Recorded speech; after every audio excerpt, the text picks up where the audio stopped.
नमस्कार दोस्तों, हमारी आज की कहानी का नाम है गठबंधन। बेटा धीरज, मैं कल तारा जी से मंदिर में शादी कर रहा हूँ। तुम और बहू आओगे तो मुझे अच्छा लगेगा, बाकी तुम्हारी इच्छा है। बेटे के कमरे के दरवाजे से सर्वेश जी बोले। जी पापा।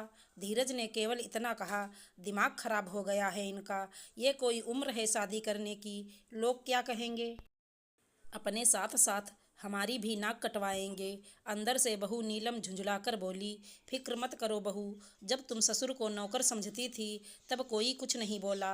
जब तुम ससुर की रोटियां गिनती थी तब कोई कुछ नहीं बोला, तो अब लोग क्या कहेंगे? सर्वेश जी बहू की बात सुन बोले और वहां से चले गए।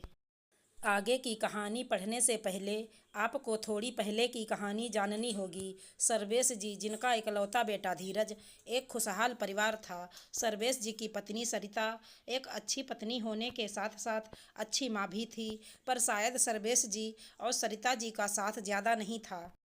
धीरज जब 15 साल का था तब सरिता जी का एक्सीडेंट हो गया और वो भगवान को प्यारी हो गईं। सर्वेश जी ने धीरज को माँ बाप दोनों का प्यार दिया, पढ़ाया लिखाया, पैरों पर खड़ा किया और उसकी शादी कर दी। कुछ समय बाद सर्वेश जी रिटायर हो गए। उन्होंने सोचा अब बाकी की ज़िंदगी दोस्तों के साथ गप्पे मारते और पोते पोती को खिलाते गुजर जाएगी, पर ऐसा ना हुआ।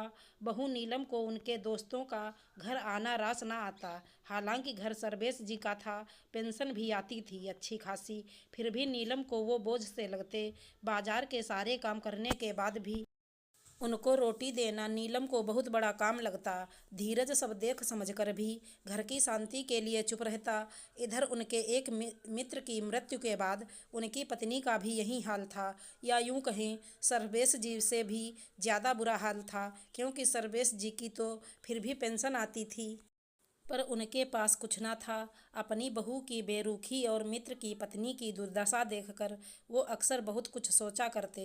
मित्र की पत्नी तारा जी अपने पोते को लेकर पार्क आती थी, तभी मुलाकात हो जाती थी, वरना ना तारा जी की बहू को सर्वेश जी का घर आना पसंद था, ना नीलम को तारा जी का।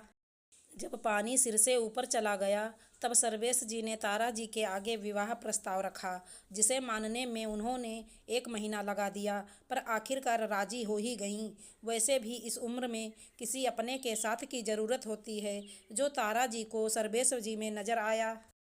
और सर्वेश जी, जो घर के मालिक होकर भी 2 रोटी के मोहताज हो गए थे, उनको तारा जी वो शख्स नजर आईं जिनके कारण वो सम्मान की रोटी खा सकते थे, वरना बेटे बहू से अलग होकर अकेलेपन का डर था।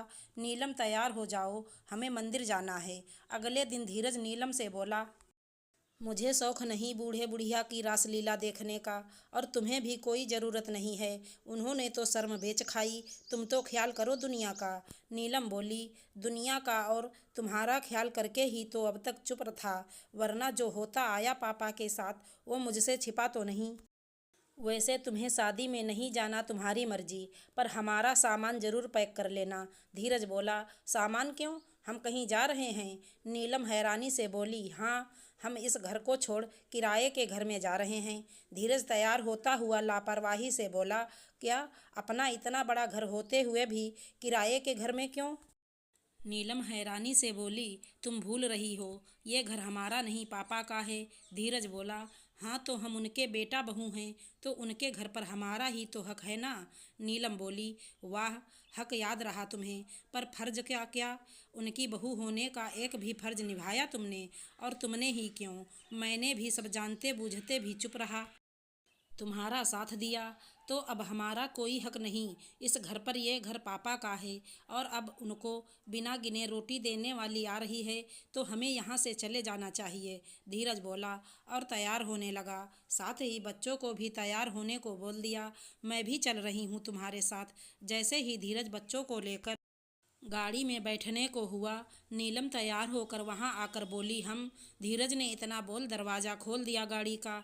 उधर सर्वेश जी और तारा जी अपने कुछ मित्रों के साथ शादी की रस्में कर रहे थे, पर दोनों की निगाह दरवाजे पर लगी थी कि कोई तो अपना आए, पर उन्हें पता था यह संभव नहीं।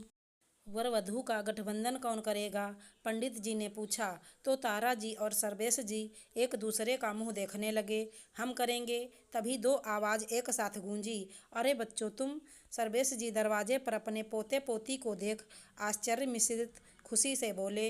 हाँ दादू, हम करेंगे आपका और दादी का गठबंधन।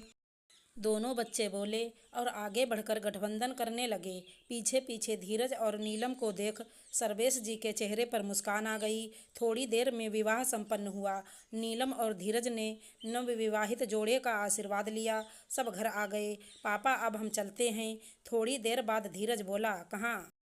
सर्वेश जी आश्चर्य से बोले, पापा मैंने किराए का घर देख लिया है। अब हम वहीं रहेंगे। घर यहीं इसी मोहल्ले में है। तो आपको जब ज़रूरत होगी मैं हाजिर हो जाऊंगा, धीरज बोला। सर्वेश जी और तारा जी ने उन्हें रोकने की बहुत कोशिश की, पर शायद धीरज ने मौन रहकर अपनी पत्नी का जो साथ दिया, अपने पिता का अपमान करने में, उसका यही प्रायश्चित धीरज को नजर आया।